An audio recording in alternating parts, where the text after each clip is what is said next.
Morning. नमस्कार दोस्तों, स्वागत है आप सभी का आज के मुख्य समाचार में। तो चलिए जानते हैं दिन भर की 25 बड़ी खबरों को फटाफट अंदाज में। पर आगे बढ़ने से पहले वीडियो को लाइक और चैनल को जरूर सब्सक्राइब करें, साथ में लगे नोटिफिकेशन को ऑन करें। चलिए वीडियो स्टार्ट करते हैं। आपको बता दें कि ऑल इंडिया मजलिस इत्तेहादुल मुस्लिमीन के प्रमुख असदुद्दीन अवैसी ने वक्फ संशोधन विधेयक को लेकर केंद्र सरकार को घेरा है। उन्होंने कहा कि विधेयक को पारित कराने के लिए भाजपा के पास लोकसभा में बहुमत नहीं है। अगर चंद्रबाबू नायडू और नीतीश कुमार इसका विरोध करते तो बिल पारित नहीं होगा। अवैसी ने आगे कहा है कि पीएम नरेंद्र मोदी चंद्रबाबू नायडू और नीतीश कुमार की बैसाखी पर निर्भर हैं। वहीं केंद्रीय गृह मंत्री अमित शाह वक्फ बिल को लेकर देश में झूठ फैला रहे हैं। अमित शाह भारत सरकार के गृह मंत्री और उनका बयान इस बात का सबूत है कि आप एक असंवैधानिक कानून बनाने की कोशिश कर रहे हैं, जिसे अदालत में चुनौती दी जा सकती है।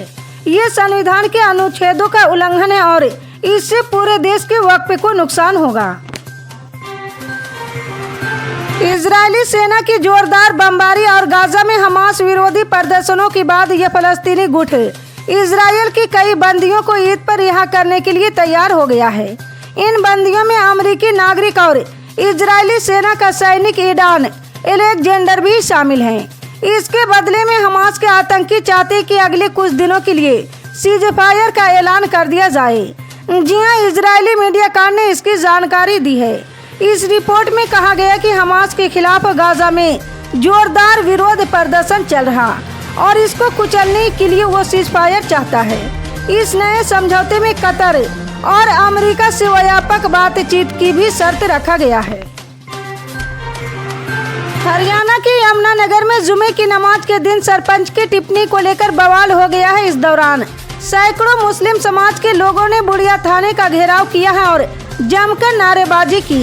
जी हां, अमादलपुर गांव के सरपंच ने सोशल मीडिया पर मुस्लिम समाज के खिलाफ अभद्र टिप्पणी की है, जिससे मुस्लिम समाज के लोगों में काफी रोष है। थाना प्रभारी ने मामला दर्ज कर आरोपी की गिरफ्तारी की कार्रवाई तेज कर दी है। जी हां, दरअसल यमुनानगर के बुढ़िया थाने में उस वक्त हंगामा हुआ जब सैकड़ों मुस्लिम समाज के लोग एकजुट होकर अमादलपुर गांव के सरपंच के खिलाफ शिकायत लेकर पहुंचे। मुस्लिम समाज के लोगों ने आरोप लगाया कि अमादलपुर गांव के सरपंच ने उनकी धार्मिक भावनाओं को ठेस पहुंचाई। उन्होंने सोशल मीडिया पर हमारे नबी और कुरान के बारे में अपवित्र भाषा का इस्तेमाल किया, जो बिल्कुल भी सहनीय नहीं है। बीजेपी नेता मनीष कश्यप जल्द ही छपरा जाने वाले, लेकिन छपरा जाने से पहले वो भाजपा से इस्तीफा दे देंगे। जी हां, उन्होंने लोकसभा चुनाव 2024 के दौरान भाजपा ज्वाइन की थी। दरअसल सारण जिला प्रशासन ने 11 यूट्यूब चैनल पर FIR दर्ज की है। इन चैनलों पर एक तरफा खबरें चलाने का आरोप है। इन चैनलों में मनीष कश्यप का नाम भी शामिल है। जी हां, सारण पुलिस के साइबर सेल ने सोशल मीडिया पेजों पर कार्रवाई की। इस मामले में कुछ लोगों को अज्ञात भी रखा गया है। मनीष कश्यप पर भारतीय न्याय संहिता की कुछ धाराओं के तहत केस दर्ज हुआ है। जी हां, सारण जिला प्रशासन ने एक विज्ञप्ति जारी की। विज्ञप्ति में बताया गया कि सारण साइबर थाने ने सोशल मीडिया पर निगरानी रखी। निगरानी के दौरान पाया गया कि कुछ लोग बिना लाइसेंस के सोशल मीडिया और फेसबुक पर पोस्ट डाल रहे हैं। ये लोग खबरों को गलत तरीके से पेश करे वो भ्रामक और एक तरफा खबरें फैला रहे हैं, साथ ही फेक न्यूज और झूठी बातें भी फैला रहे हैं। बिहार में इस साल के अंत में विधानसभा चुनाव होने वाले। इस चुनाव में तेजस्वी यादव सीएम नीतीश कुमार के नेतृत्व वाली NDA सरकार को हराकर सरकार बनाने का दावा कर रहे हैं। जी हां, उनका दावा है कि अब की बार RJD कांग्रेस के महागठबंधन की ही सरकार बनने जा रही। जी हां, 26 मार्च 2025 को कांग्रेस के पूर्व अध्यक्ष अखिलेश प्रसाद सिंह ने साफ तौर पर कहा था कि कोई डाउट नहीं है कि तेजस्वी यादव ही मुख्यमंत्री का चेहरा होंगे। ये बयान RJD और तेजस्वी के लिए राहत भरा है, क्योंकि ये गठबंधन में कांग्रेस की सहमति को दर्शाता है।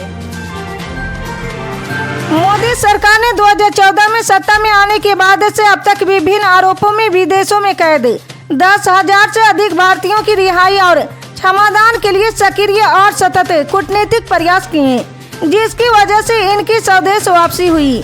जी हां, शुक्रवार को आधिकारिक सूत्रों ने कहा कि संयुक्त अरब अमीरात ने इस्लामी पवित्र महीने रमजान में करीब 500 भारतीय कैदियों को माफ करने से भारत और खाड़ी देश के बीच मजबूत द्विपक्षीय संबंधों को पता चलता है। जी हां, एक अधिकारी ने कहा कि प्रधानमंत्री नरेंद्र मोदी की नेतृत्व वाली सरकार ने 2014 में आने के बाद से विदेश में भारतीय नागरिकों की कल्याण को प्राथमिकता दी है और कूटनीतिक वार्ता और उच्च स्तरीय हस्तक्षेप के माध्यम से विदेशों में कैद करीब 10,000 भारतीयों की सुरक्षित वापसी सुनिश्चित की है।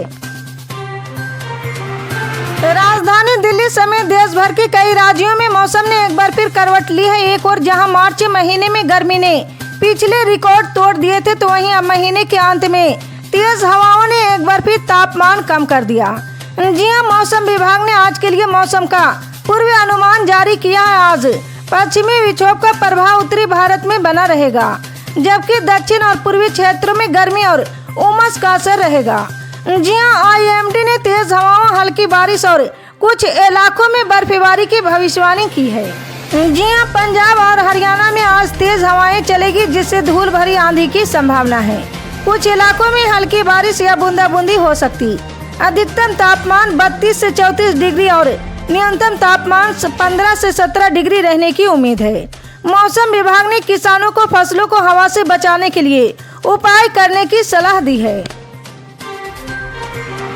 दिल्ली सरकार के पूर्व मंत्री गोपाल राय ने मौजूदा सरकार पर निशाना साधते हुए कहा कि सरकार को सभी समाजों की सांस्कृतिक धरोहर और परंपराओं का सम्मान और प्रोत्साहन करना चाहिए। उन्होंने कहा है कि जब आम आदमी पार्टी की सरकार थी, तब न केवल इफ्तार के कार्यक्रम आयोजित किए जाते थे, बल्कि दीपावली की भी कार्यक्रम होते थे।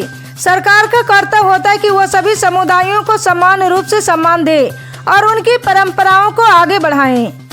जी हां, गोपाल राय ने भारतीय जनता पार्टी की सरकार की प्राथमिकताओं पर सवाल उठाते हुए कहा कि सरकार जिस मैनिफेस्टो और मोदी गारंटी के आधार पर बनी थी, उन वादों को पूरा करने पर उसका फोकस कम होता दिख रहा है।